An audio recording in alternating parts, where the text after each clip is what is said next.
Ciao a tutti, benvenuti e ben ritrovati a questo nuovo appuntamento di martedì sera, naturalmente al Salotto dei Misteri. Oggi sarò solo, non avrò un ospite, ma lo scopo è quello di farvi conoscere le origini di una festività un po' a tutti cara, che è appunto il Natale, le cui origini nel mondo occidentale non vengono mai tirate in ballo, non vengono mai portate alla luce, non vengono mai considerate. Infatti queste hanno origini pagane, come la maggior parte delle festività, e quindi appartengono a religioni e spiritualità di un mondo ricco di divinità, soprattutto legate alla natura.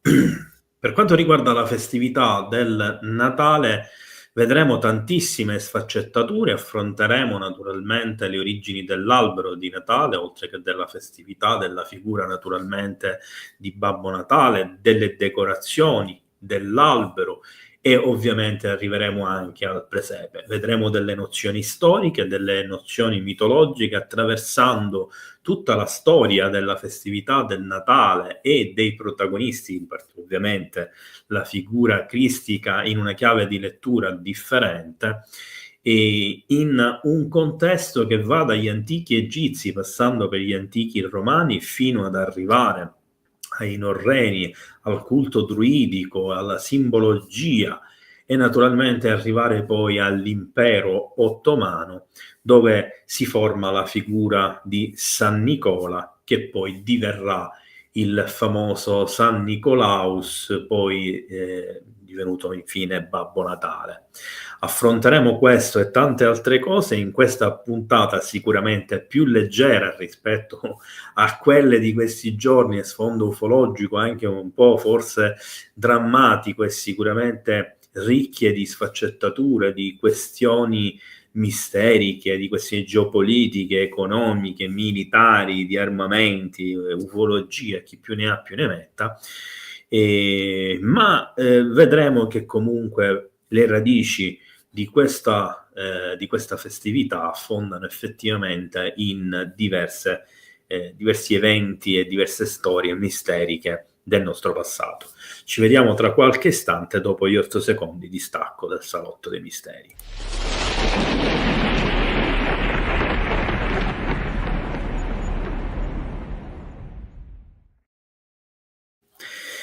E benvenuti a tutti quanti. Vi ricordo che per le domande utilizzate sempre il maiuscolo.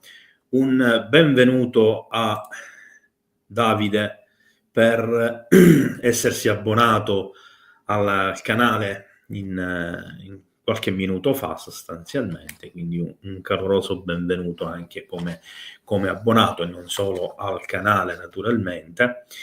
Oggi mi vedrete leggere delle parti che sono scritte da me e sono degli appunti che mi porto da tanti anni proprio su questa festività natalizia, che scrissi in origine nel lontano 2011-2012 per la mia trasmissione radiofonica. All'epoca ero speaker e lavoravo per Radio Carini e insieme ad altri 3 ragazzi, 3 amici appassionati tutti di mistero ed ufologia, portammo avanti questa trasmissione che si chiamava Nuovo Millennio UFO Hunter Italia, come la nostra associazione, che ormai non esiste più, ma di cui sostanzialmente i principi erano gli stessi della Federazione Ufologica Italiana. In pratica verità, divulgazione, ricerca e quant'altro. Siamo davanti naturalmente a qualcosa che va detto nei giusti modi, quindi era opportuno scrivere un po' di appunti che mi portarono alla realizzazione di un'intera puntata natalizia. Farò la stessa cosa anche per l'Epifania, anche per la festa di Capodanno, visto che siamo comunque in un periodo di festa, e ritenevo opportuno portare alla vostra attenzione anche queste informazioni storiche, mitologiche e sicuramente una ventata magari di più simpatia, forse allegria e di storia, oltre che di mistero rispetto a tutti gli altri argomenti trattati su questo canale. Però faccio presente un'ultima cosa prima di iniziare. Non dimentichiamo che quando parliamo di festività che affondano i loro rituali, i loro culti, eccetera, in momenti ancora più antichi della civiltà umana, tutti questi hanno in genere una serie di, diciamo, collegamenti in varie culture, in varie religioni, in vari miti, in vari momenti, eccetera, eccetera, e quindi affondano le radici anche in questioni legate magari alla magia, alla stregoneria, alla ritualistica e tutta una serie di cose un po' particolari, financo agli dei delle antiche culture. Molti sostengono che gli studiosi che si occupano di interpretazioni di antichi testi e di archeologia sono disposti a inventare di sana pianta storie, o meglio storielle, che possano screditare il cristianesimo, e questa è una cosa assolutamente sbagliata, perché quando parliamo delle origini di una cosa non è che stiamo negando ciò che rappresentano oggi, semplicemente stiamo cercando di spiegare come ci sia un collegamento con il passato. E non è affatto così, infatti. Gli studiosi, come amo dire sempre io, studiano, quindi sono lì per fare ricerca, per ascoltare, per capire e poi eventualmente riportare. Pertanto cercano risposte a delle domande che non trovano riscontro magari in dottrine, testi antichi, in prove storiche o archeologiche, o che in certi casi portano addirittura a divergere totalmente da ciò che è divenuto dottrina di fede o rito. Perché dobbiamo sempre tenere in considerazione questo punto, cioè la ritualistica nella religione, la fede della religione sono quelle che portano a sostenere che una cosa è così, punto. Non importa il come ci si è arrivati, se c'è una storia dietro, se prima quella storia apparteneva ad un'altra cultura, ad un'altra religione, eccetera. Esistono molte analogie, tra cui quelle come per esempio con Mitra e Horus, con la figura cristica di Gesù. E questa stiamo parlando di storia, non stiamo parlando né di mitologia né di niente. Le analogie più sconcertanti, con molti elementi che ordinariamente consideriamo cristiani, in realtà non lo sono affatto e si riscontrano nella tradizione, per esempio, egizia, che affonda le sue radici almeno ufficialmente a oltre 3000 anni prima della nascita di Cristo. Nell'esempio, nell'antico Egitto, il 24 notte tra il 24 e il 25 dicembre, almeno per le fonti ufficiali degli egittologi, è la vera data invece del 14 novembre. Era la festa più grande, cioè si festeggiava la nascita del dio Horus, ovvero il sole bambino, il sole nascente. Ma vediamo le strabilianti coincidenze delle due nascite. Quindi facciamo un confronto. Horus, partorito da una vergine, ha avuto 12 discepoli, è stato sepolto e poi resuscitato, esattamente come Cristo. Ha ridato vita a un morto, El Azar Us, cioè Lazzaro, uguale. Era soprannominato la verità, la luce e il Messia, il buon pastore, il Christ, cioè l'uomo, quindi tradotto il Cristo. Era denominato anche fanciullo divino e Lusa, cioè figlio prediletto. Vedete come nella traslitterazione e come nella diciamo trasformazione da una cultura ad un'altra in realtà non si è perso quasi nulla. Giusto per farvi capire quello di cui stiamo parlando, vi mostro alcune immagini che vanno in automatico. Queste praticamente sono alcune immagini di Horus, naturalmente, di cui stiamo parlando, e vedete che qua ci sono degli alberi con i frutti, eccetera. La palma io vi ho inserito. C'è un motivo. L'albero della vita egizio, l'albero dei frutti che vengono raccolti, eccetera, appartengono ad uno dei più antichi culti del Natale che si possono trovare nel pianeta. Tutte queste immagini sono state fatte risalire proprio dalla figura dell'albero di Natale, che per quanto se ne voglia dire che è una cosa moderna, il presepe è quello originario cristiano, più antico, non è assolutamente così. L'albero di Natale ha radici che affondano almeno all'antico Egitto e le prime raffigurazioni di albero di Natale riguardavano le palme sacre, che addirittura avevano un ruolo importante e venivano messe come decorazione ornamentale, di conseguenza anche ornata all'interno di alcuni templi e di alcune strutture. Dicevo quindi, vediamo la strabiliante coincidenza delle due nascite, e l'abbiamo vista, ma vediamo più i dettagli. Alcune di queste cose vengono contestate in quanto gli autori che ne hanno parlato non hanno citato le fonti, e questo purtroppo è abbastanza normale. Quindi, per quanto riguarda alcuni nomi di Horus, perché aveva più di un nome, esattamente come Gesù Cristo, è possibile che non siano mai stati riscontrati. Qui viene contestata la verginità di Iside, che usa il fallo del fratello marito Osiride per avere da lui un figlio, che dovrà vendicarlo contro il suo uccisore Set. Sbagliato, perché nella storia, diciamo, più precisa, non è così. Per verginità, infatti, si intende concepito senza l'unione dei due corpi, in pratica un'immacolata concezione. L'uso del fallo di Osiris va infatti interpretato come inseminazione artificiale, un po' come avveniva per tutte le questioni legate a, alla figura degli Anunnaki e via discorrendo. Va interpretato in questo caso come inseminazione artificiale, ovvero l'uso del seme da parte di Dio. Si dice anche che il paragone con Maria di Betlemme non è fattibile perché era virginalmente integra ed il suo concepimento fu fatto tramite Dio. Scusate, ma che differenza c'è con quello che abbiamo detto prima della figura di Iside e Osiris e della nascita di Horus? Non ce n'è praticamente nessuna.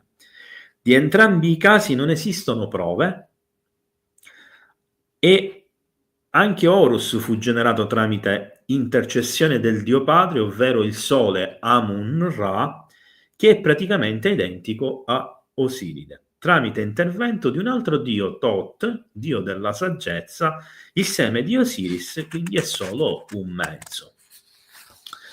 Il padre divino di Horus era Osiride, con cui egli si identificava. Io e mio padre siamo uno, esattamente come avviene per il Dio cristiano. Mentre il padre terreno era Seb, Giuseppe, quindi abbiamo anche lì una figura. Il dio Thoth annuncia ad Iside che concepirà un figlio virginalmente. Nel cristianesimo abbiamo l'arcangelo Gabriele. Horus nasce in una grotta, annunciato da una stella d'Oriente, esattamente come Gesù Cristo. Viene adorato dai pastori e da 3 uomini saggi che gli offrono i doni. Uguale, non cambia una virgola. A 12 anni insegna nel Tempio e poi scompare fino a 30 anni, esattamente come viene descritta la parte cristica del racconto, in cui lui va nel Tempio, prende coscienza, comincia a parlare delle Sacre Scritture, poi è costretto a scappare, inizia questo viaggio che lo porta diciamo in giro, lì entra in una setta, eccetera, eccetera, fino a dove appare nuovamente appunto intorno ai 30 anni. Horus viene poi battezzato sulle rive di un fiume da Anup, cioè Giovanni il Battista, stessa cosa identica anche in questo caso, il quale in seguito verrà decapitato, tutto uguale. Combatte 40 giorni nel deserto contro Set, cioè la figura di Satana, compie numerosi miracoli e cammina sulle acque. Spiegatemi che cosa c'è di diverso tra queste due storie. Qui le contestazioni ufficiali sono naturalmente tante. Il padre carnale di Horus non si chiamava Giuseppe perché non ci sono analogie con la parola Seb. A parte il fatto che non credo si proceda soltanto per analogia per fare i raffronti, credo che sia una cosa molto più complessa. In linea generale comunque non è scritto da nessuna parte. La regola che indica che un nome deve somigliare in diverse lingue, per giunta di diverse epoche, non è scritto appunto in nessun luogo. Anzi, spesso sono completamente differenti. La stella d'Oriente di Horus e la cintura di Orione è quindi una costellazione, mentre Gesù si tratta di una cometa. E che garanzia si ha dell'uno e dell'altro? Nessuna. Tra l'altro la stella di Orione non è la costellazione di Orione, ma Sirio, che è separata dalla costellazione stessa e non ne fa quindi parte. Essa rappresenta Isis, la madre di Horus. Poi si dice ancora che Gesù è stato battezzato nel Giordano, mentre Horus nel fiume Eridano o Larutana, che non sono nomi del Giordano. La prima è una costellazione, sulla seconda i contestatori tacciono. Comunque sia, dove è scritto che se Eridano è un nome diverso di una costellazione non sia vero e magari rappresenti qualcosa di simbolico, come per esempio la Via Lattea, oppure che sia questo nome che in qualche modo rappresenti appunto il fiume Giordano o un luogo vicino. E chi dice che il fiume Giordano stesso non sia una citazione di un luogo conosciuto dagli israeliti per identificare un luogo con un nome invece precedentemente diverso e magari in un altro luogo o un evento accaduto altrove, come per esempio il riferimento proprio alla figura di Horus. A proposito invece dell'ostensorio che troviamo nelle chiese, la cui elevazione rientrava nei rituali di Osiride, contrariamente a quanto si pensa nella liturgia cristiana, non prende il nome dall'ostia, ma piuttosto il contrario. Si chiama ostensorio almeno un millennio prima di Cristo. Ostiare corrispondeva a un etimo egizio che si traslò anche nel latino e significa mostrare, far vedere. E infatti c'è l'usanza che durante la Quaresima viene messo in mostra e praticamente diventa il rituale andare a fare il giro delle visite nelle varie chiese e andare appunto a vedere gli ostensori. Che significa poi far vedere, cioè mostrare il disco solare ai fedeli. In pratica stiamo parlando sempre del disco solare. In effetti si è sempre saputo che si tratta proprio del disco solare, infatti viene raffigurato il sole che irradia. Per spezzare i legami con il sole pagano, come se fosse un altro sole, un'altra stella, raffigurato nell'ostensorio, all'inizio del 1400 San Bernardino da Siena sostituì il disco d'oro luccicante con una teca contenente il simbolo dell'Eucarestia, ovvero il pane.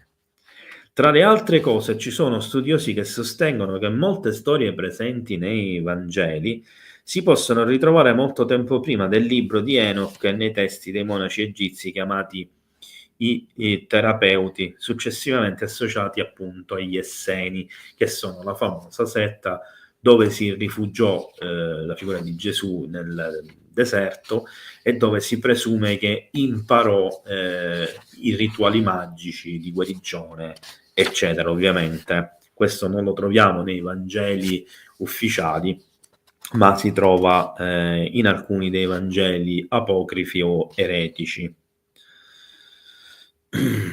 Tra le altre cose ci sono studiosi che sostengono che molte storie presenti nei Vangeli si possono ritrovare molto tempo prima nel libro di Enoch e nei testi di monaci egiziani chiamati terapeuti, successivamente associati agli Esseni. E questo l'avevamo già visto, ma siccome sono ciecato praticamente ve l'ho riletto nuovamente. Ecco l'affermazione degli estremisti monoteisti, quindi non soltanto cristiani naturalmente, ed in particolar modo del cristianesimo del culto di Horus, ed il fatto che sia una delle fonti di ispirazione del culto cristico, che tra l'altro è più giovane di circa 1500 anni rispetto a quello di Horus. Come al solito, nei libri che contestano la cristianità o altre rivelazioni, nel libro della Murdoch non ci sono fonti attendibili, che è una delle fonti di cui si parla di queste cose, o in alcune parti non ci sono proprio fonti, mentre non esiste in nessun testo attendibile che si occupi di mitologia e storicità egizia ciò che da lei viene descritto. In base a quale criterio questi testi di egittologia sono più attendibili di altri? Perché dobbiamo effettivamente comprendere che sono tutti alla pari, cioè stiamo parlando di cose che sono avvenute 2500-3500 anni fa. In base a quali criteri i testi della Murdoch o degli autori di cui lei ha fatto tesoro sono meno attendibili di quelli invece considerati ufficiali? Nessuno. Forse per il fatto che nessuno di loro era un accademico indottrinato e quindi non andavano tenuti in considerazione nella storiografia? Sicuramente sì. Il tutto nasce e resta esclusivamente nel libro The Christ Conspiracy, scritto dalla sconosciuta all'epoca dottoressa Murdoch, sotto il nome di Acaria, e che ha avuto tanta popolarità perché è disponibile gratuitamente su internet, scaricabile da chiunque, quindi in PDF, ed è diventato un video circolante su blog e YouTube dove viene discusso abbondantemente. Il tutto nasce e resta, quindi abbiamo detto, esclusivo del libro, ma ci sono una serie di problematiche. Per prima cosa, anche qui ci vuole una domanda che nasce ovviamente spontanea. Per chi sarebbe una studiosa sconosciuta la dottoressa Murdoch? Per i cristiani? Per colui che scrive l'articolo? Per colui che afferma che non è attendibile? O per qualcun altro che ha una motivazione di crederlo? Ma chi se ne frega, rispondo io. Ogni studioso ha parimenti attendibile se lavora seriamente e cita le fonti. Quindi l'unica pecca di questo libro è che in alcuni casi non vengono citate le fonti. La dottoressa Murdoch è diventata famosa perché il suo libro è gratuito ed è quindi disponibile per tutti, anche su blog e Facebook, quindi di conseguenza non è affidabile. Non è così che funziona. E chi lo dice? Al contrario, si denota disinteresse economico e voglia di far sapere gratuitamente a tutti senza speculazione alcuna, dato che non è il suo lavoro fare la scrittrice e quindi suo interesse vivere con i suoi introiti. In ogni caso non ritengo che una cosa scritta da un autore che cita le fonti, seppur discutibili in questo caso, sia meno serio di altri solo perché è scritto da una persona che ha la fama di essere anticristica. Fama, tra l'altro, nata dopo aver scritto il testo, quindi nella beffa dei detrattori dell'autrice c'è anche la prova della falsificazione della sua anticristianità. Ovvero, siccome ha scritto una cosa che è direttamente anticristiana anzi, allora lei è un'anticristiana. Non si va a vedere invece la vera validità storica dell'opera. Questa purtroppo, ahimè, è, ragazzi, una cosa che accade spessissimo ed è una cosa che sempre di più la fa da padrona, è una cosa che crea una quantità incredibile di problematiche per chi fa ricerca. E nel mondo della scienza è pure così, oggi lo stiamo vedendo più che mai. Un'altra cosa che viene contestata di questo libro è che Isis, perché viene scritta Isis Mary, ovvero Isis Maria, qui l'arroganza ovviamente sfocia anche nell'incapacità di comprendere le cose più banali. L'autrice infatti non dice che Isis si chiamava Isis Mary, ma semplicemente accentua l'analogia tra la dea egizia e la nobiltà di famiglia reale di Maria di Betlemme, che era discendente da Davide. Si dice che Horus abbia avuto 12 discepoli come Cristo. Questo viene contestato perché dai ritrovamenti scritti finora è emerso solo che lui aveva 4 di discepoli principali e 16 fabbri che camminavano con lui. Strano che 12 sia multiplo di 4 ed il 16 la somma di 12 più 4. Forse erano 12 più 4 anche quelli di Cristo? Se si fanno i conti e si aggiungono i 4 evangelisti, effettivamente diventano 16, anche se queste figure erano incluse tra i discepoli. Oltre a questo testo e questa autrice, ne esistono però altri, ad esempio Samuel C. Sharp, che ha scritto Egyptian Mythology and Egyptian Christianity, Richard Carrier con il suo testo Le opere di Massey ed altri ancora che non sto qui a citare. Potrei continuare con questa cosa per ora, ma non è il caso. E andiamo alla figura di un'altra divinità di epoca romana e naturalmente voi direte i romani, ma che c'entrano col Natale? Le decorazioni natalizie erano la normalità delle Saturnali durante la festa appunto delle Saturnali nell'impero e nel regno romano ed era abitudine decorare le ghirlande che oggi vengono fatte insieme all'albero di Natale, eventuali alberi e organizzare enormi cenoni, festività sia all'aperto, quindi banchetti, che cene praticamente. Le cosiddette corone da porta, da esterne, interne, eccetera, che molti mettiamo nelle case, per esempio, sono una delle tipiche decorazioni di epoca romana. E cosa c'entrano i romani a livello di figura cristica? C'entrano con i Mitrei e quindi la figura del dio Mitra. Sentite questa. Un bambino nacque il 25 dicembre da madre vergine. Il giorno della sua nascita 3 maghi omaggiarono il nascituro con dell'oro, dell'incenso e della mirra. Nel corso della sua vita fece diversi miracoli. Venne considerato il buon pastore. Ebbe 12 discepoli, morì a 33 anni, fu sepolto in una tomba di pietra ma resuscitò 3 giorni dopo. Salì al cielo dopo aver consumato un pasto sacro, l'ultima cena.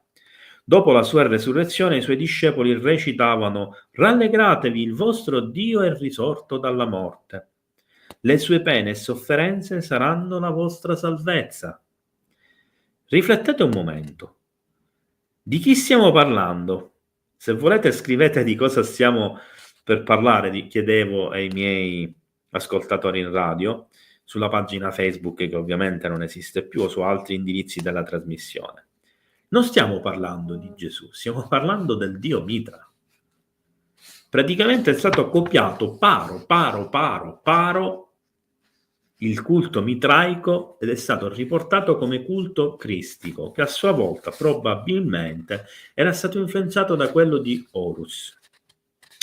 Abbiamo appena letto la storia leggendaria di Mitra, risalente a circa 3000 anni prima di Cristo, perché non dimentichiamo che i romani adottarono il culto di Mitra, ma in realtà il culto di Mitra ha radici che affondano nell'ambiente sumero-babilonese e sicuramente è accertato che faceva parte del Pantheon persiano, quindi dell'attuale Iran per intenderci, che fu lo stesso Pantheon che venne influenzato da quelle figure che noi conosciamo come gli Anunnaki di epoca molto più antica.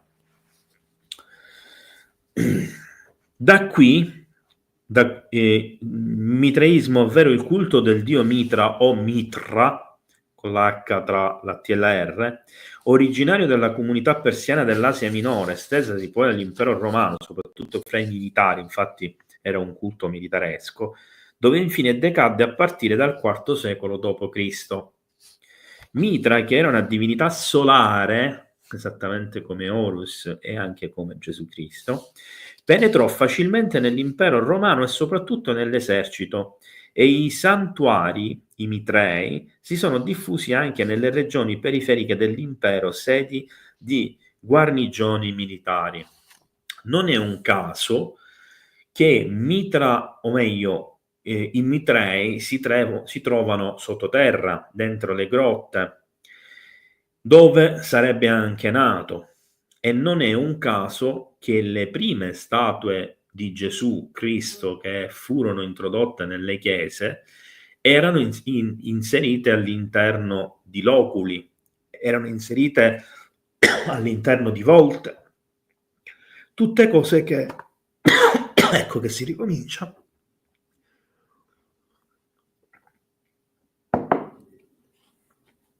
ricordavano le grotte. E lo stesso avveniva anche con Horus.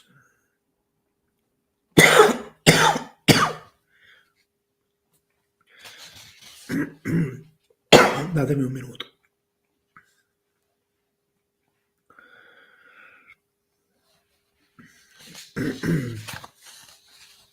Il mito di Mitra non è l'unico che precede la storia cristiana dell'incarnazione di Gesù. Nella loro opera The Jesus Mystery, Timothy Freke e Peter Gandhi studiano dettagliatamente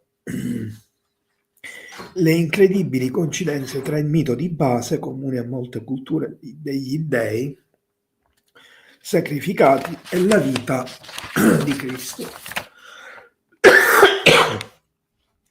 Quelli che seguono sono solamente alcuni dei parallelismi più importanti. Scusate un attimo. Devo prendere un attimo di fiato.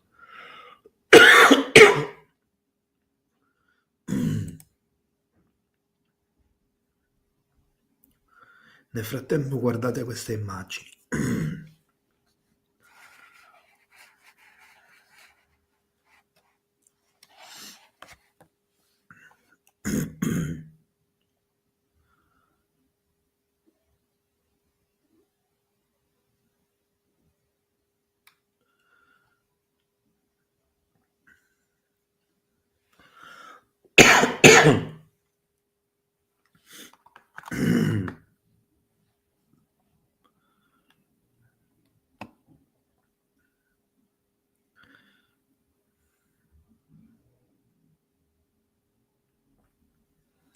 Allora, ricordate queste immagini, in particolar modo la scritta anche iniziale, perché ritorneremo sulla questione alberi più avanti e proprio sulla scelta di certi alberi e di certe decorazioni.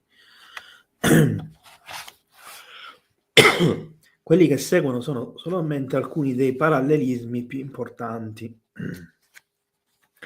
Tutti gli dei sacrificati, quindi che per qualche ragione hanno dato la vita o sono stati costretti a darla, perché non sempre erano consenzienti, hanno, diciamo, parallelismi importanti e tutti vengono percepiti con il seguente profilo. In pratica sono salvatori degli uomini, Dio fatto uomo e figlio fuso in uno con il Padre. Sono nati da una madre vergine in una caverna o grotta, tutti il 25 dicembre o il 6 gennaio, che è una festività con caratteristiche di tutti i culti solari. La loro nascita è stata annunciata da una stella. Hanno ricevuto la visita di alcuni maghi, ricordiamoci che i magi sono in realtà maghi, che resero loro onore con gli stessi doni, tutti quanti, oro, incenso e mirra, che sottolineo rappresentano la preziosità del corpo fisico, lo spirito e l'anima. Sono stati battezzati con un rito iniziatico comune a tutti i culti misterici dei millenni anche dopo Cristo, del primo millennio in particolar modo. Offrono ai loro seguaci una seconda nascita attraverso il rito del battesimo.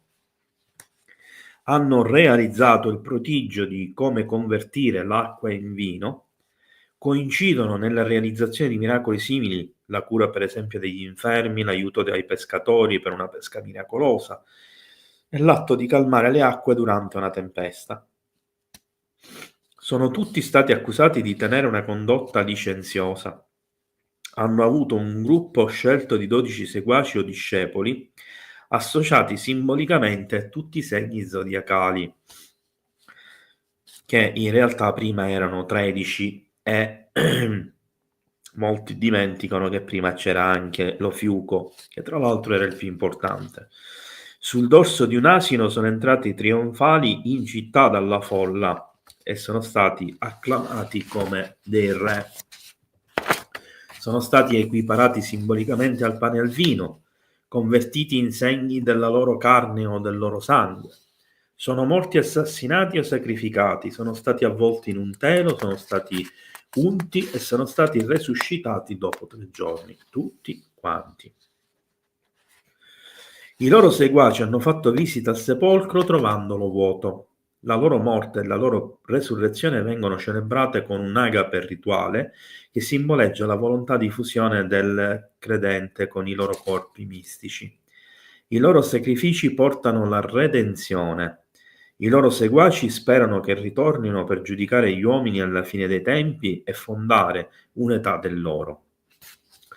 Per inspiegabile che sembri, la data di nascita di Cristo non è nota. I Vangeli non ne indicano né il giorno né l'anno, quindi è una invenzione appunto che è stata recuperata da date precedenti ed è stata inserita per facilitare il passaggio dai vari politeismi al monoteismo. Fu assegnata la data del solstizio d'inverno perché in quel giorno in cui il sole comincia il suo ritorno nei cieli boreali, i pagani che adoravano Mitra celebravano il Dies Natalis Solis Invicti, giorno della nascita del sole invincibile e quindi eterno. Questa affermazione la potete trovare sulla Nuova Enciclopedia Cattolica dell'Ordine Francescano del 1941, quindi è accettata anche dai cristiani. Il termine solstizio viene dal latino solstitium, che significa letteralmente sole fermo, da sol, sole, e sistere, stare fermo. Se ci troviamo nell'emisfero nord della Terra nei giorni che vanno dal 22 al 24 di dicembre, possiamo infatti osservare come il Sole sembra fermarsi in cielo, fenomeno tanto più evidente quanto più ci si avvicina all'equatore. In termini astronomici, in quel periodo il Sole inverte il proprio moto nel senso della declinazione, cioè raggiunge il punto di massima distanza dal piano equatoriale. Il buio della notte raggiunge la massima estensione e la luce del giorno la minima. Si verificano cioè la notte più lunga e il giorno più corto dell'anno. Ma ci sono anche altri dei, oltre a Horus e a Mitra. Quindi riepiloghiamo un attimo un paio di informazioni. Il dio Horus è egiziano e abbiamo visto che tramite le palme sacre e gli alberi decorati, praticamente gli egizi festeggiavano la natalità di Horus. I mosaici e gli affreschi raffiguranti immagini di Horus in braccio a Iside ricordano l'iconografia cristiana della Madonna col bambino, tanto da indurci a credere che in epoca cristiana, per ovvi motivi, alcune rappresentazioni di Iside e Horus, spesso raffigurato come un bambino con la corona solare sul capo, furono probabilmente riciclate e hanno sicuramente dato origine alle Madonne nere dei culti cristiani. E se ci riflettete, questa non è solo una supposizione, ma è una quasi certezza. Il dio Mitra, che era di origine indo-persiano, quello di Mitra fu il culto più concorrenziale al cristianesimo e col quale esso si fuse sincreticamente. Anche Mitra era stato partorito da una vergine, aveva 12 discepoli e veniva chiamato il Salvatore. Nel giorno corrispondente del 25 dicembre odierno, nel 3000 a.C. circa, veniva festeggiato il dio sole babilonese Shamash. E qua c'è un altro. Il dio solare veniva chiamato Utu in sumerico e Shamash in accadico. Era il dio del sole, della giustizia e della predizione, in quanto il sole vede tutto, passato, presente e futuro. In Babilonia successivamente comparve il culto della dea Ishtar e di suo figlio Tammuz, che veniva considerato l'incarnazione del sole. Allo stesso modo di Iside, anche Ishtar veniva rappresentata con il suo bambino tra le braccia. Attorno alla testa di Tammuz si rappresentava un'aureola a 12 stelle, che simboleggiava i 12 segni zodiacali, È interessante aggiungere che anche in questo culto il dio Tammuz muore per risorgere dopo 3 giorni. Bakab era il dio sole dello Yucatan, quindi in Messico. Si credeva che fosse stato messo al mondo dalla vergine Quiribirias, il dio sole Inca Viracocha. Il dio sole Inca veniva celebrato nella festa del solstizio d'inverno, Inti Raimi, festeggiata il 24 giugno perché nell'emisfero sud, essendo le stagioni rovesciate, il solstizio d'inverno cade appunto in questa data di giugno. Tutte queste narrazioni, ma ce ne sono altre, sono basate sul moto del Sole attraverso il cielo e quindi su uno sviluppo di idee astrologiche e teologiche avvenute in ogni parte del mondo. In altre parole, Gesù Cristo e tutti gli altri miti di analoga struttura sono personificazione dell'entità solare. Per esempio, molti degli uomini di Dio crocifissi in ogni parte del mondo hanno in comune la data di nascita fissata al 25 dicembre. Questo è dovuto al fatto che i nostri antenati avevano notato da una prospettiva geocentrica che il Sole si abbassa annualmente verso il sud sino alla data del solstizio d'inverno, dove, come spiegato sopra, sembra stia fermo per circa 3 giorni, per poi riprendere nuovamente il suo movimento ascendente. In questo apparente arresto di antichi leggevano un'allegoria della morte e nel riprendere del moto un'allegoria della rinascita del Sole. Gli antichi, ottimi astronomi, per certi versi oserei dire con più fantasia di quelli moderni, erano comunque ben consci della necessità vitale che il Sole sorgesse regolarmente ogni giorno, che interrompesse la sua caduta stagionale e che riprendesse il suo movimento ascensionale. Fu così che culture fra di loro differenti e distanti celebrarono la nascita del dio Sole il 25 dicembre. Vediamo alcune caratteristiche comuni a tutti gli dei solari. Il Sole muore per 3 giorni a partire dal 22 dicembre, si chiama solstizio d'inverno, quando arresta il suo movimento discendente per poi ritornare a nascere o risuscitare proprio il 25 dicembre, riprendendo il suo movimento ascendente. In alcune zone della Terra il calendario in origine iniziava con la costellazione della Vergine ed il Sole risulterebbe quindi partorito da una Vergine. Il Sole è la luce del mondo. Il Sole cammina sopra le nubi e tutti lo possono vedere. Il Sole che si alza il mattino è il salvatore del genere umano. Il Sole porta una corona, la corona di spine o aureola. Il Sole cammina sulle acque. I seguaci del Sole, apostoli o discepoli, sono 12 mesi all'anno, i 12 segni zodiacali della costellazione attraverso i quali il Sole stesso dovrà passare. Il Sole a mezzogiorno, sottolineo una cosa, quando le costellazioni erano 13, la 13ª costellazione, ovvero il Serpentario detto Ofiuco, era la rappresentazione cristica, cioè ai 12 apostoli veniva rappresentato anche il loro capo. Il Sole a mezzogiorno si trova nella casa, o meglio nel Tempio dell'Altissimo, così egli inizia il lavoro del Padre al 12° tempo. Il Sole entra in ciascun segno dello zodiaco ogni 30 gradi sull'orizzonte. Quindi il Sole di Dio inizia il suo ministero al 30° anno. Vi ricorda niente? Fino al 30° anno. Poi inizia la vita di Cristo come noi la conosciamo.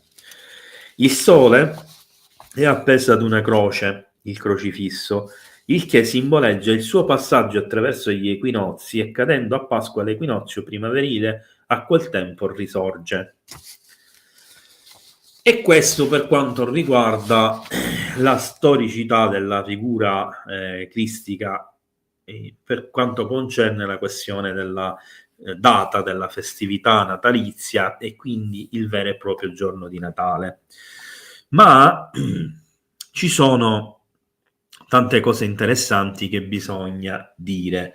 Abbiamo visto, per esempio, poco fa, gli alberi sempreverdi del mondo sacro che si rinnova all'infinito. Noi dobbiamo capire che la sacralità degli alberi è un po' in tutte le culture qualcosa di significativo, importante, straordinario, a radici anche nei culti più antichi, e di fatto è legato ad alcune, a seconda ovviamente della cultura di cui stiamo parlando, ad alcune tipologie di alberi specifici.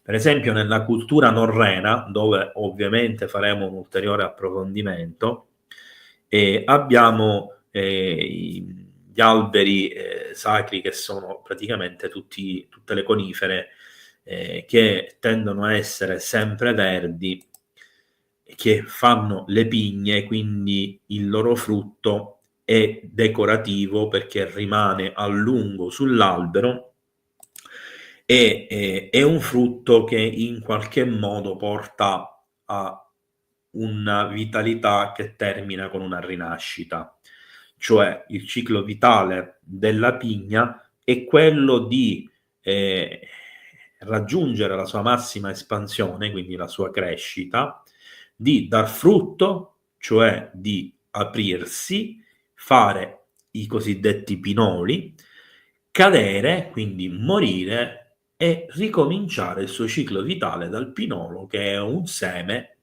e che quindi insemina il terreno dando vita a una nuova pianta. E queste piante, che sono sempreverdi, grazie Laura per il sostegno al canale, anche a te e tanti auguri di buon Natale, ma avremo più occasioni per farcele, praticamente diventano alberi sacri.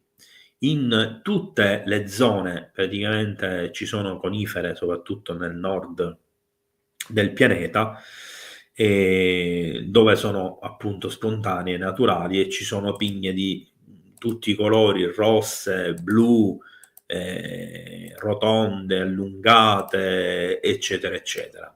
Quindi il passaggio dal far diventare in pratica questi alberi sacri nel mondo nordico, nel mondo europeo, è brevissimo, e le decorazioni che noi siamo abituati a vedere, voi vedete all'inizio di molte cose c'è scritto Yggdrasil, l'albero della vita, perché queste immagini furono prese in pratica da un video che avevo fatto, che non è più presente nel canale. In effetti, con tutte le informazioni sugli UFO, i droni, il casino che sta succedendo in New Jersey, nel New York City, eccetera, non ho avuto molto tempo da dedicare alla preparazione di queste puntate, e non escludo che in questi giorni mi dedichi di più a questi argomenti e magari saltino appunto le puntate sulle cose natalizie, che sicuramente sono meno importanti.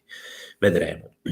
Tutte le decorazioni natalizie partono dalla pigna, partono dai frutti invernali, e infatti in pratica i frutti che provenivano in particolar modo i pomi, cioè le mele, che arrivavano da alcune zone dell'Europa, venivano utilizzate per decorare i primi alberi di Natale. Stiamo parlando dell'epoca precedente a quella dei vichinghi, quindi parliamo dei norreni alle loro origini, e spesso ad essi si univano appunto delle pigne dipinte, delle lanternine, delle candele e così questo genere, che oggi ritroviamo ancora presenti nel mondo, diciamo, oltre le campanelle, poi gli angeli che si sono aggiunti nel tempo, eccetera, eccetera.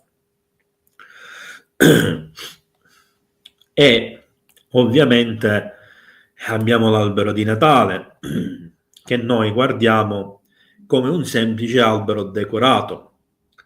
Ma questo albero decorato, che ricorda appunto la fine di un periodo e la rinascita di qualcosa, si ispira, proprio perché di ispirazione norrena, all'albero della vita, che è presente in tutte le antiche culture.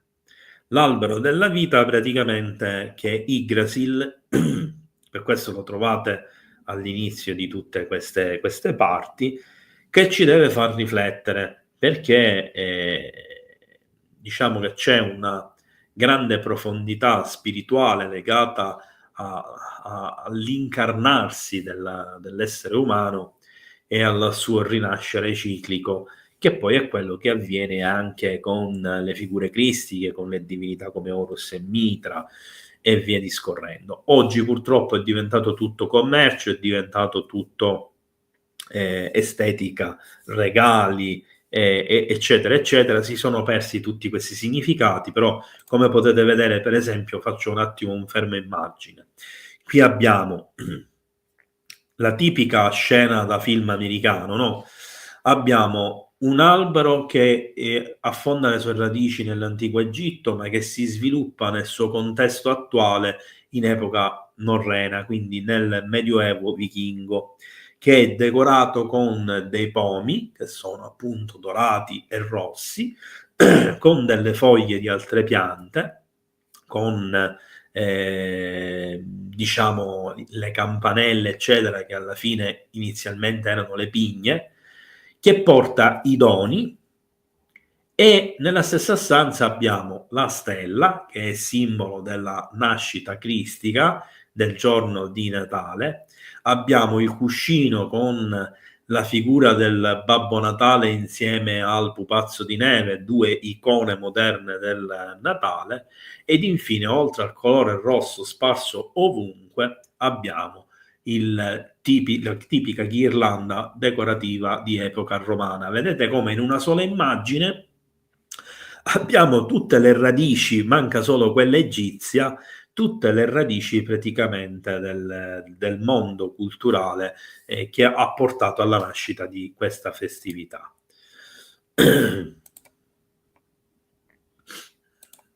Allora, andiamo avanti. Naturalmente non possono mancare dei collegamenti con i druidi, lo dicevo all'inizio, quindi anche con la cultura celtica, oltre a quella norrena. In effetti, osservando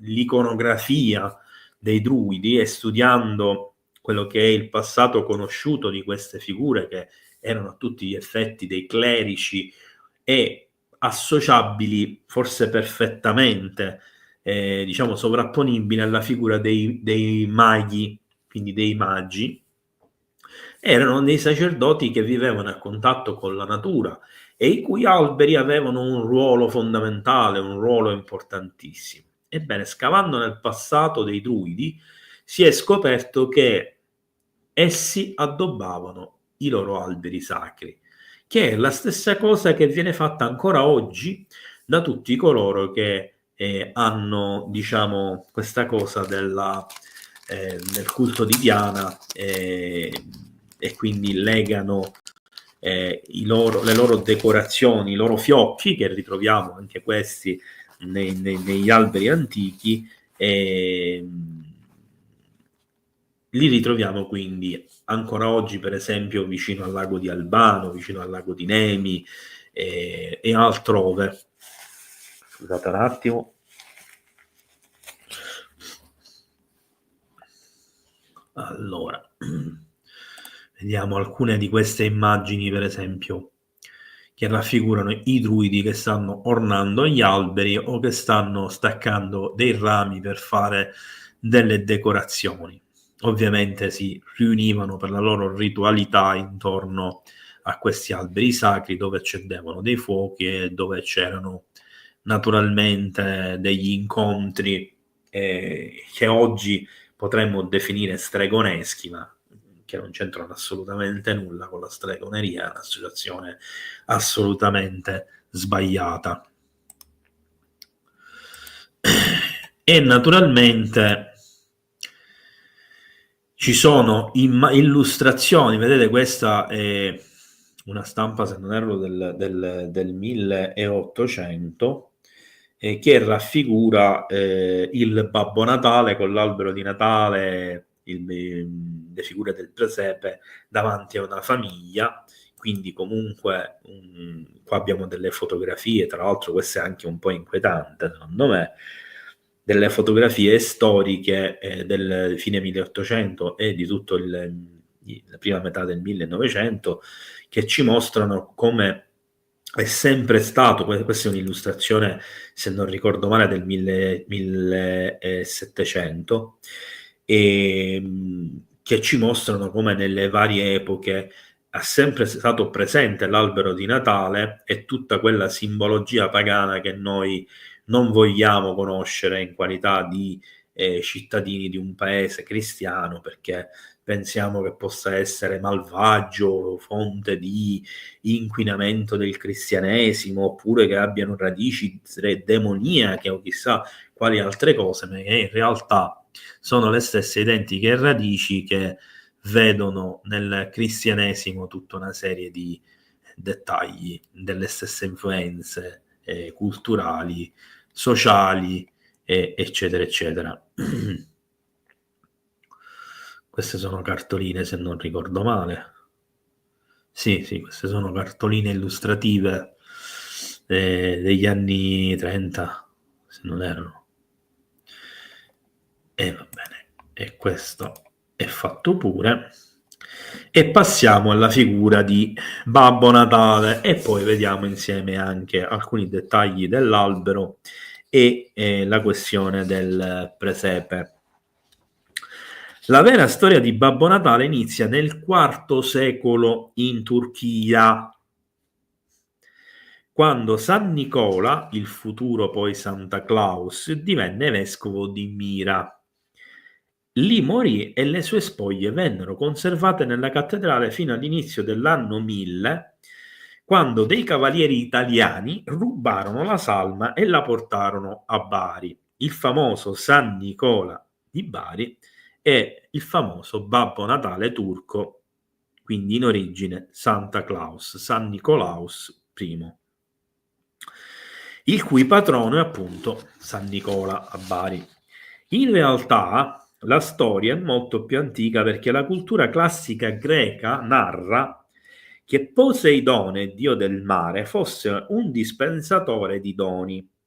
Nei primi anni di consacrazione San Nicola veniva infatti chiamato il marinaio e molti templi dedicati a Poseidone vennero riadattati alla figura del santo, come se ci fosse una connessione.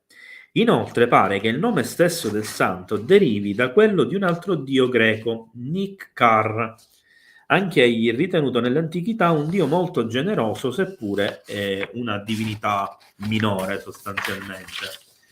Prima della conversione al cristianesimo, il folklore tedesco narrava che il dio Odino, vedete il collegamento anche qua con la cultura norrena,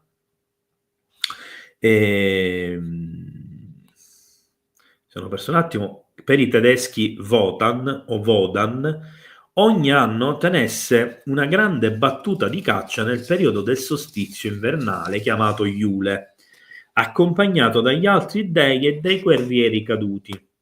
La tradizione voleva che i bambini lanciassero i propri stivali nei pressi del caminetto, e qui nasce la famosa cosa delle tradizione delle calze appese al caminetto, riempendoli di carote, paglia e zucchero per sfamare il cavallo volante del dio Sleipnir. Poi nel tempo diciamo che cambiano i contenuti e cambia chi riceve il dono. In cambio, Odino avrebbe sostituito il cibo con regali o dolciumi. Questa pratica è sopravvissuta in Belgio e Paesi Bassi anche in epoca cristiana, fanno ancora così, associata alla figura di San Nicola, quindi di Babbo Natale.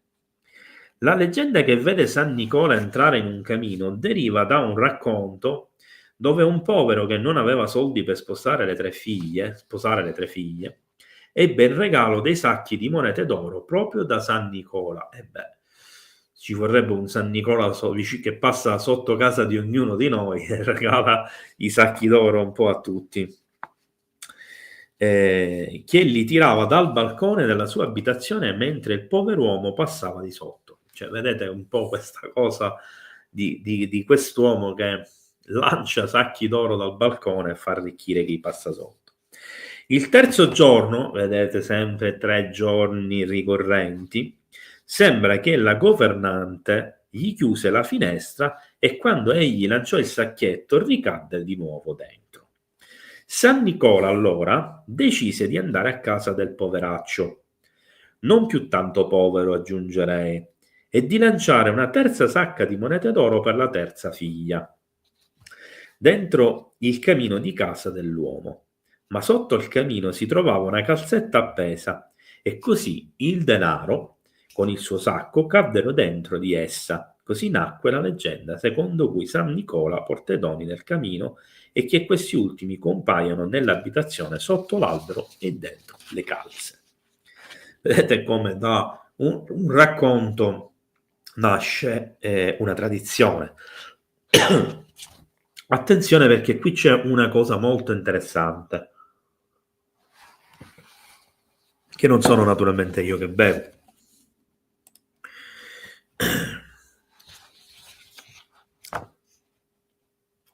La divisa rossa di San Nicola ha origine a Boston, quella che state vedendo della Coca-Cola, nel 1885, a seguito dell'illustrazione di alcune cartoline di Natale ad opera del tipografo Louis Sprang.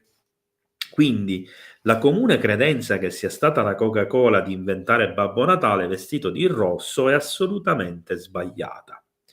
Vero è però che la campagna pubblicitaria iniziata nel 1939 lo ha reso celebre in tutto il mondo. Per le stesse ragioni del cambio di aspetto dopo la riforma venne modificato anche il nome di santo, che passò da San Nicola all'olandese Sinterklaas. Gli immigrati tedeschi ed olandesi portarono la tradizione anche negli Stati Uniti, dove Kris Kringle, Gesù bambino, fu sostituito da Santa Claus, abbreviazione di Sancta Nicolaus. Fino a questo punto Babbo Natale è un vecchio con la barba bianca, snello, con un lungo abito verde scuro, come lo state vedendo nelle cose più antiche rispetto alla Coca-Cola. L'immagine soffice e tonda che tutti conosciamo di Babbo Natale nasce invece nel 1860, quando il caricaturista americano Thomas Nast disegnò un'immagine del Santa Claus tedesco. Nast lo ingrassò, enfatizzò le curve con una cinta nera in vita e decise che Babbo Natale era certamente nato al Polo Nord e che doveva avere le guance rosse. La slitta che riesce a portare un sacco così grande da contenere regali per i bambini di tutto il mondo non è altro che una caricatura della mitica station wagon tedesca. Il legame di Santa Claus con gli animali ha le sue origini delle leggende legate al vero Santa Nicola, che faceva portare il fardello dei doni ai bambini ad un asinello nelle notti di Natale. Le renne compaiono solo nei primi del 1800, quando alcuni scrittori decisero che sarebbero state più pittoresche del vecchio asinello, che nel frattempo era diventato un bel cavallo bianco. La prima volta fu inserito nell'illustrazione di un libro, con una sola renna.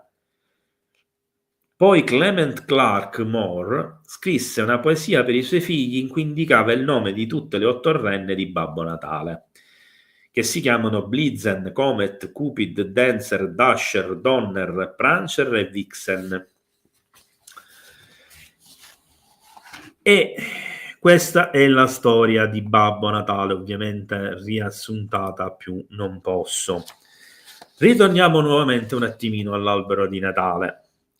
La visione dell'albero così come oggi l'abbiamo anche noi nasce in Estonia, precisamente a Tallinn nel 1400, quando viene eretto nella piazza della città il primo albero di Natale,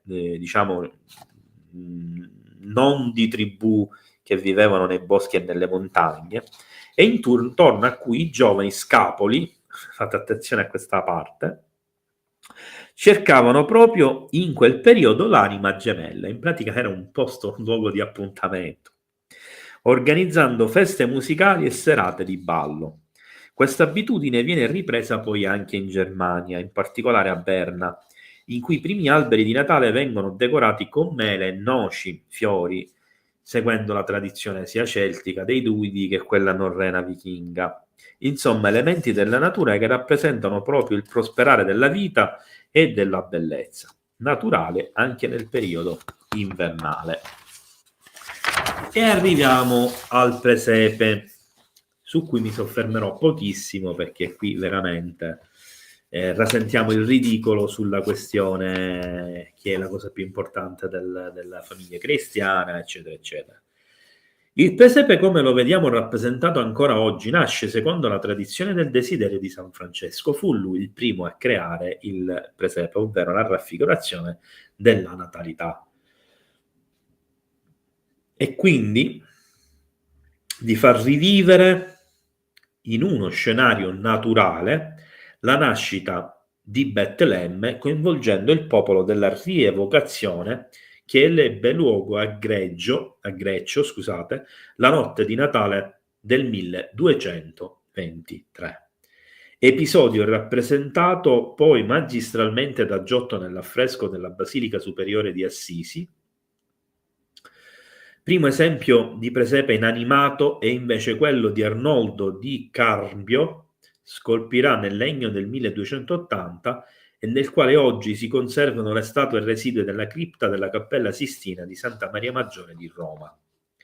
Da allora e fino alla metà del 1400 gli artisti producono statue di legno o terracotta che sistemano davanti a una pittura riproducente un paesaggio come sfondo alla scena della natività, il classico cielo stellato, il classico cielo di montagna, eccetera, che poi in epoca più moderna magari sono diventati l'uso del sughero e altri materiali. Culla di tale attività artistica fu la Toscana, dove si trovano i più importanti mercati, insieme anche a diciamo, alcuni punti strategici del vecchio regno di Napoli, dove si diffuse di conseguenza, ad opera di Carlo III di Borbone, e poi nel resto degli stati italiani diventa praticamente virale e naturalmente viene adottato dalla Chiesa cristiana a livello decorativo e diventa quindi un simbolo per antonomasia cristiano. Prima di procedere vi volevo fare vedere un altro gruppo di immagini, perché mi ero dimenticato di averle inserito. Questa è la città di Mira, che ormai è completamente in rovina, di cui era vescovo praticamente, scusate il praticamente continuo, San Nicola, che ricorda le città sotterranee, ricorda Petra e tutta una serie di luoghi oggi importanti culturalmente, storicamente, archeologicamente, eccetera. Questa è la cattedrale di Mira, ciò che ne rimane. Vorrei farvi notare una cosa, torno un attimo indietro. Ci sono solo 2 colonne che non tengono niente, cosa che indica dei collegamenti con quella che poi diventa, scusate, la massoneria, quindi il portale che ci dovrebbe dare l'accesso a un'altra dimensione, sostanzialmente a livello evolutivo, eccetera, eccetera. Strano che in una chiesa ormai in abbandono ci fosse qualcosa del genere. Affresco del furto delle reliquie di San Nicola ce ne sono una marea. Storicamente questa è la chiesa di San Nicola di Bari, per chi non la conosce, non c'è mai stato, ci sono andato, è molto bello. La figura di Poseidone, che dicevo che viene associata da molti appunto a San Nicola e quindi a Babbo Natale, e vi sottolineo che effettivamente ha la barba prominente, i capelli lunghi e ondulati o ricci, esattamente come la figura di Babbo Natale.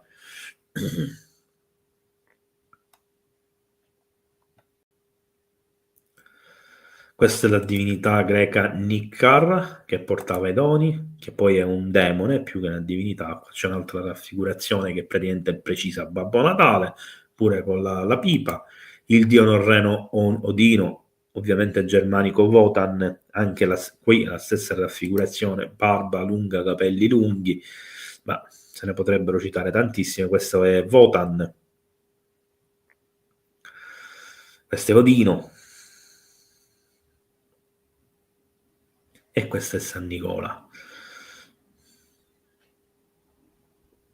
Queste sono raffigurazioni fine dell'Ottocento, primi del Novecento.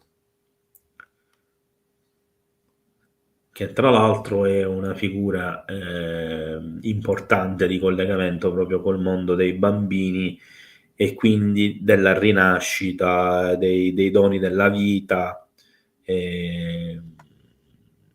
C'ha una simbologia che comunque non c'entra assolutamente nulla con quella che è la figura commerciale di Babbo Natale che oggi noi conosciamo.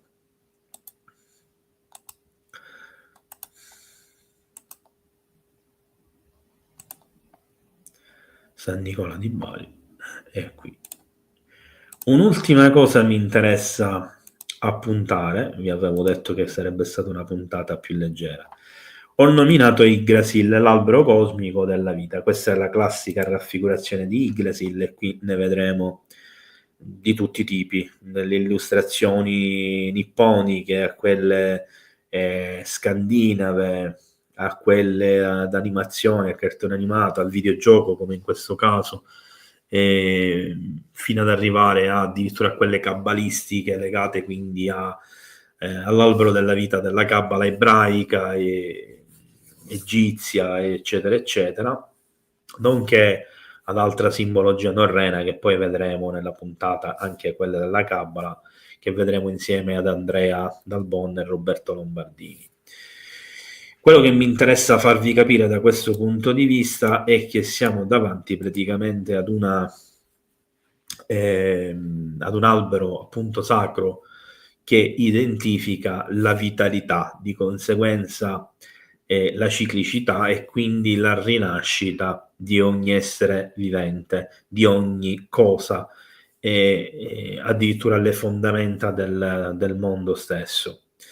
È importante quindi diciamo capire che tutto quello che è legato alla festività natalizia ha delle radici profonde, tutte quelle cose che oggi vengono spesso commercializzate e banalizzate hanno delle radici profonde, e invece tutto quello che viene considerato importante andrebbe rivisto in una chiave di lettura spirituale più che religiosa, e di conseguenza anche in questo caso ha delle radici che sprofondano profondamente nel mondo dell'antichità, di altre culture. Abbiamo visto egizi, abbiamo visto i babilonesi, abbiamo visto i sumeri, i norreni, i romani, i greci, i celti e via discorrendo. Quindi non stiamo parlando di una tradizione prettamente cristiana,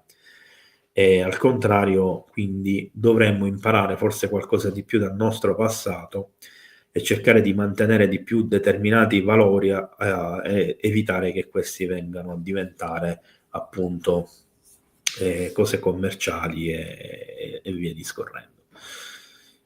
E qua siamo giunti quindi al dunque. Non riuscivo a togliere sta cosa, ma non lo capisco, ma ci sono riuscito, ho vinto io. Allora, bando alle ciance, vi avevo promesso appunto una live più tranquilla. Se mi volete chiedere cose che riguardano anche altre questioni, abbiamo il tempo per farlo, anche se stasera, vista la stanchezza, vista l'altra live, non vorrei fare tardissimo e vorrei anche lasciare un po' liberi a Bruno e a Franco. E quindi iniziamo con le domande. Ti chiedo, Bruno, se ne fanno altre, finché non do lo stop, vai tranquillo. Probabilmente i pagani dell'antichità dovevano essere più credenti di quanto non sapevano di esserlo. Non trovate? Allora, Jerry, nella tua domanda ci sono due affermazioni che secondo me fanno un attimo contestualizzate e rettificate prima di darti una risposta. I pagani nell'antichità erano più credenti dei monoteisti, perché erano molto più legati alla spiritualità e alla natura. E poi si può discutere sulle tante implicazioni, ma di fatto era così, infatti erano culti naturali. E Quindi non è che fossero più credenti di quanto non ne fossero a conoscenza. Erano credenti e ne erano perfettamente consapevoli, ma non si creavano i problemi della nostra religiosità, perché la loro non era solo religiosità, era la spiritualità religiosa, che è una cosa diversa dalla religione come noi la vediamo oggi. E la seconda cosa da capire è questa, che nei monoteismi la religione è diventata la cosa più importante, ed è sbagliato, perché non è la religione ad essere la cosa importante, è la spiritualità, cioè l'elevazione dello spirito, della coscienza e della persona, che ti consente di comportarti, di agire nel modo corretto ed infine quindi di evolvere quel giusto che ti consente di ottenere quel posto nel cielo o dove vogliamo. Ricordiamo che per esempio per i norreni il paradiso dei guerrieri era dove c'erano le valchirie ad accoglierli ed era un atto cruento di morte, perché dovevano morire da eroi per essere accolti nel Valhalla, per intenderci. Quindi facciamo molta attenzione al come vediamo i pagani, che ancora oggi vi ricordo esserci nel senso stretto, ovvero i politeisti, come per esempio gli induisti. Gli induisti, che sono politeisti e quindi potrebbero essere considerati pagani, in realtà sono tra tutti i religiosi del mondo quelli che hanno una capacità di, come posso dire, elasticità, tanto che tutti i profeti e le divinità dei monoteismi vengono considerati, tenuti in considerazione dall'induismo, in quanto avendo la possibilità di avere una pletora infinita di divinità, anche le divinità delle altre religioni sono accettate, tranne nei casi di estremismo che ci sono sempre, eccetera, eccetera. Lo scorpione del toro che uccide il dio Mitra cosa rappresenta? Allora Paola, io penso che ci sia una doppia raffigurazione, una di carattere astrologico e quindi astronomico, perché non dobbiamo dimenticare che nel passato non esisteva la differenza come la intendiamo noi, cioè oggi l'astrologia è l'influenza degli astri nei confronti degli esseri umani, l'astronomia è lo studio scientifico dello spazio e delle stelle. Le due cose prima erano un'unica cosa, cioè si studiava il cielo e le stelle e attraverso lo studio del cielo e delle stelle rapportati al tempo si studiava l'influenza degli astri nei confronti delle persone. E non è che era l'astrologia di oggi dove al centro c'è l'oroscopo e queste cose qua, era molto più particolare, era legata agli oracoli, era legata all'energia, quindi alla spiritualità, alle manifestazioni, alla mistica, alla ritualità e via discorrendo.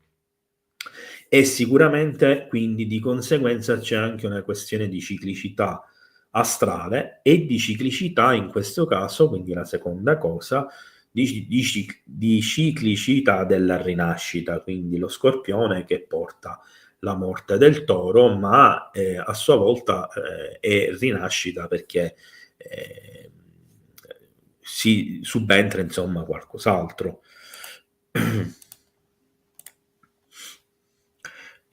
Ma più che altro è un mio ragionamento. Potrebbe essere che questi racconti delle origini di questi dei o figli, dei simili a Cristo, in realtà erano profezie della venuta futura di un Dio figlio del Dio Supremo, e cioè il Cristo dei cristiani, che ha parlato solo di rispetto e amore per il prossimo. Si parla di molti millenni prima di Cristo. Allora, Laura, aspetta, non è finita. Ovviamente io parlo da credente cristiana, non da cattolica. Allora, Laura, tolgo la domanda perché non so quale pezzo della domanda mostrare. Ti dico quello che so e quello che penso. Allora, dubito fortemente che nei millenni precedenti ci siano state delle profetizzazioni della figura di Cristo. Non in senso stretto, non nel senso del Cristo Gesù come lo conosciamo noi. Sottolineando che dai resoconti romani non esiste nessuna prova certa che la figura di Cristo come Gesù di Betlemme e di Nazareth sia esistito, se non in una sola parte. Esistono invece diversi resoconti romani che indicano che sono esistite più figure cristiche, cioè che nell'arco di 50 anni, proprio perché si aspettava la venuta di questo Cristo, ci furono diverse figure, si parla di decine di figure cristiche che arrivarono, cominciarono a relazionarsi col popolo, a diffondere il loro credo, eccetera, ma che poi non ebbero nella maggior parte dei casi alcun seguito. Quindi questi sono due punti fondamentali che vanno chiariti. Questa è storia, non c'entra niente cosa si crede o la religione, questa è storia. Ma c'è un punto interrogativo mastodontico, perché io cito Enoch nelle cose che ho scritto e lo ricito perché Mario Pinkerle, che è lo scrittore che ha tradotto in italiano il libro di Enoch, scrisse anche altri libri e quindi naturalmente ci sono dei piccoli legami. Tra i libri che scrisse, adesso non ricordo i titoli dei libri, ce n'era uno in cui si parlava della torre Zed, cioè la famosa torre egizia che sarebbe stata contenuta all'interno della piramide di Cheope e che un tempo sia stata esposta sopra la piramide, quella senza gradoni, non mi ricordo, la più antica d'Egitto, non ricordo il nome. In buona sostanza, quindi, siamo davanti ad un oggetto che ha delle ramificazioni. In tutta la storia d'Egitto troviamo, alcune sono distribuite nei vari musei d'Italia, molte sono a Torino, ma ce ne sono anche a Palermo, giusto per dire. Troviamo delle piccole torri Z che hanno 3, 4, 5, 6 e 7 braccia. Sostanzialmente, quindi, ognuna di questo livello di braccia corrisponde ad un'era, cioè si pensa a un millennio.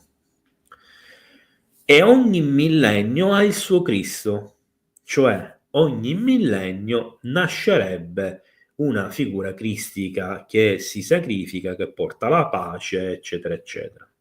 E quindi tra queste ci sarebbero, per esempio, la figura di Horus, la figura del principe Siddhartha, che voi conoscete sicuramente come Buddha, e sicuramente la figura cristica, e ce ne sarebbero anche altre, alcune delle quali si sono perse praticamente nei meandri della storia umana, non sono più riportati e né niente. Quindi ritengo che è molto più probabile che non siano profezie della venuta di Cristo, ma che sia una ciclica profezia che si ripeta, si avvera, oppure no, lo so perché non c'ero, quindi non so se alla fine si avvera, ma sicuramente è ciclica e tende ad avverarsi, che rappresenta sempre le stesse cose, cioè un cambio, una rinascita, e che vedremo essere presente poi, se riusciremo a fare la puntata, anche nella questione dell'Epifania, una festa che è assolutamente sottovalutata, ma che invece è importantissima, che ha radici ancora più profonde del Natale e che è legata anche in quel caso al culto di Mitra, quindi alla grotta, che è la rappresentazione ancestrale della Dea Madre, cioè quindi della Dea che partorisce il proprio figlio che poi deve essere sacrificato, eccetera, e siamo sempre lì.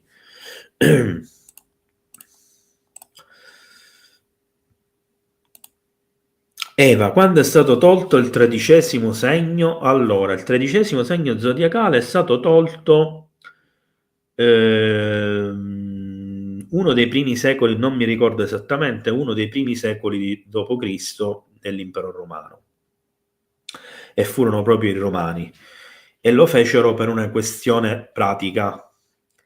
quindi non c'entrava una questione rituale e né niente, quindi non c'è stata una volontà negativa, anche perché erano politeisti. I greci di fatto seguivano quella che era i romani che seguivano quella che era la cultura dei greci, tale e quale è riportata, fatta eccezione il culto di Mitra che appunto ha origini persiane e il culto solare che aveva origini egiziane. Per il resto era tutto greco. E quindi il tredicesimo segno era diffuso in tutto il mondo e di fatto è presente come serpentario soprattutto nelle popolazioni mesoamericane e sudamericane come un lungo serpente che potrebbe, non posso darvelo per certo, essere anche la raffigurazione di Quetzalcoatl che appunto porta il cambiamento e che era tutto quel meccanismo che molti studiosi si sono un po' inventati, o meglio lo hanno associato erroneamente, per non dire volontariamente, per guadagnare soldi e vendere libri, ma lasciamo perdere questa cosa. Nel 2012 con la questione della fine del mondo che non era scritta da nessuna parte, del calendario dei Maya, eccetera eccetera.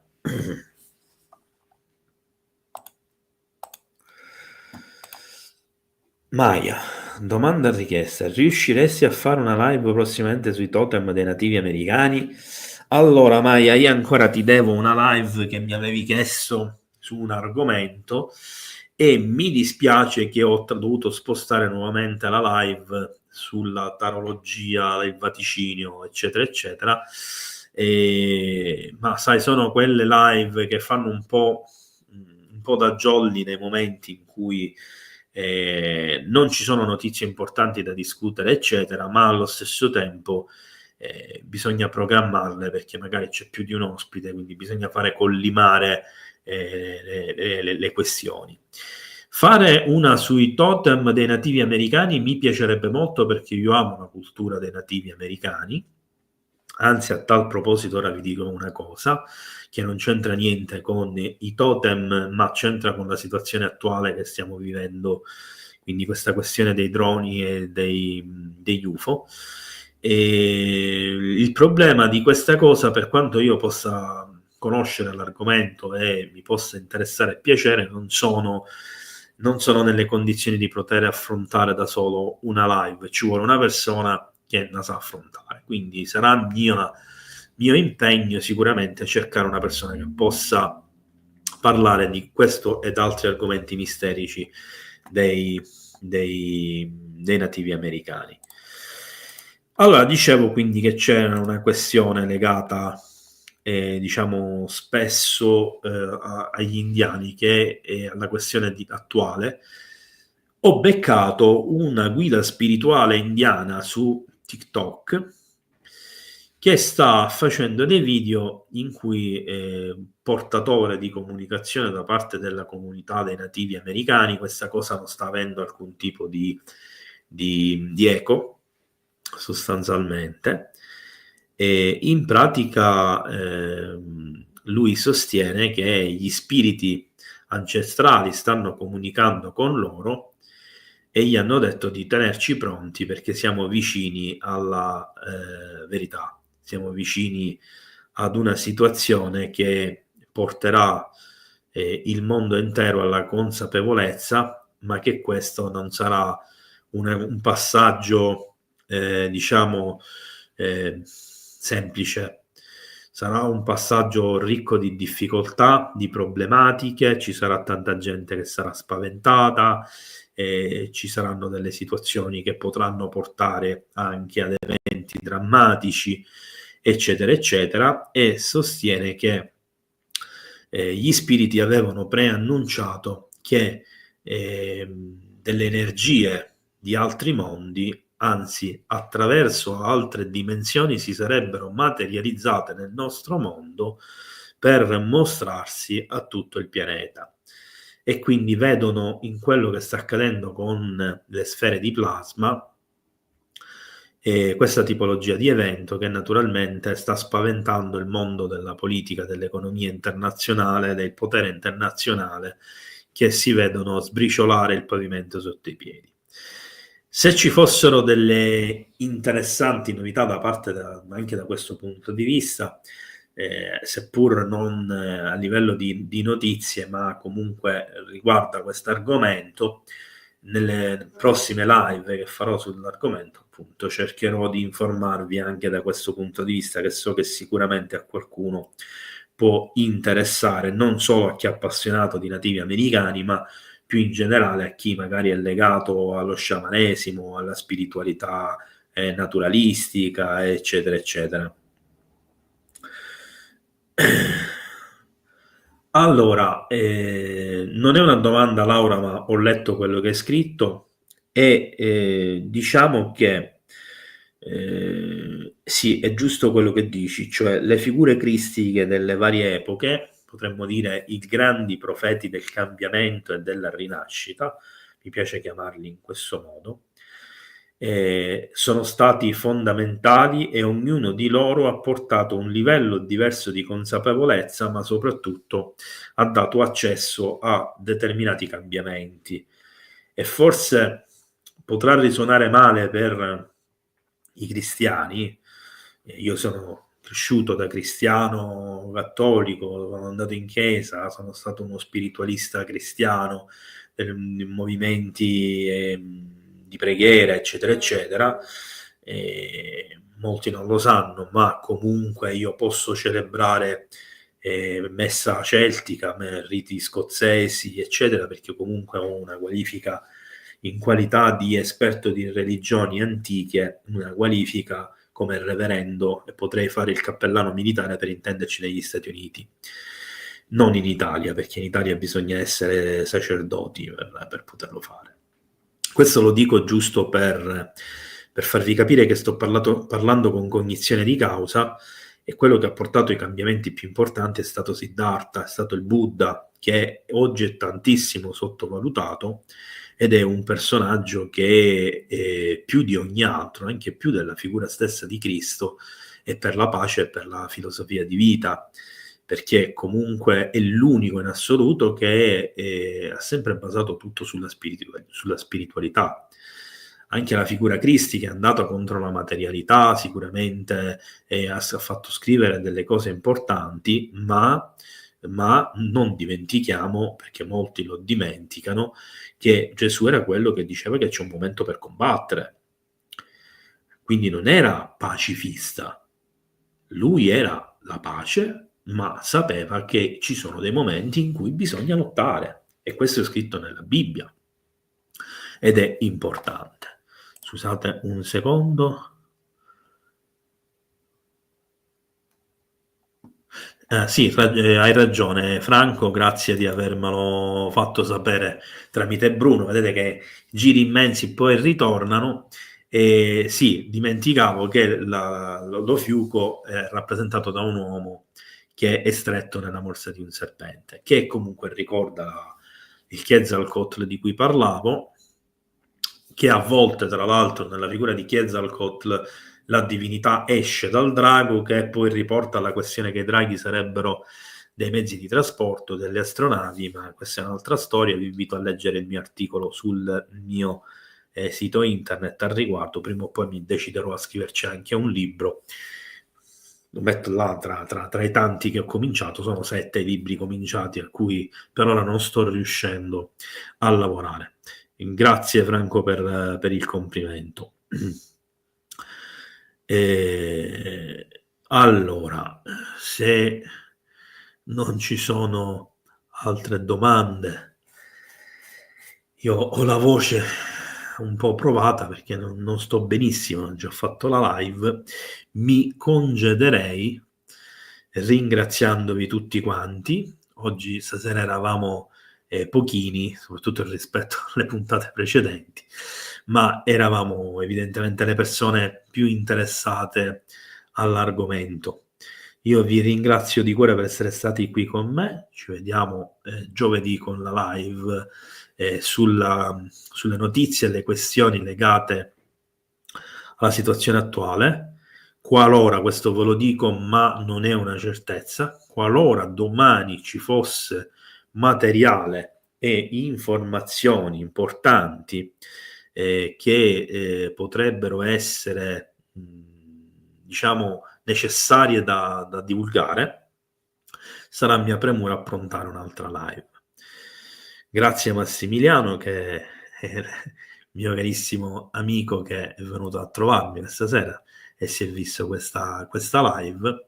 Vi ricordo poi la live di venerdì sera con Preston Dennett. Oggi non riuscivo a ricordarmi dalla stanchezza durante l'altra live come si chiamava, che sarà la prima live del canale con uno straniero. Ci sarà Franco qui con me per la traduzione, quindi conoscerete visivamente anche l'Otto Totale, e naturalmente parleremo di alcune sue teorie di Preston Dennett e del suo libro, e sicuramente torneremo a parlare alle questioni di attualità. Grazie ancora a tutti, grazie a Franco, grazie a Bruno, un abbraccio, ci vediamo alla prossima.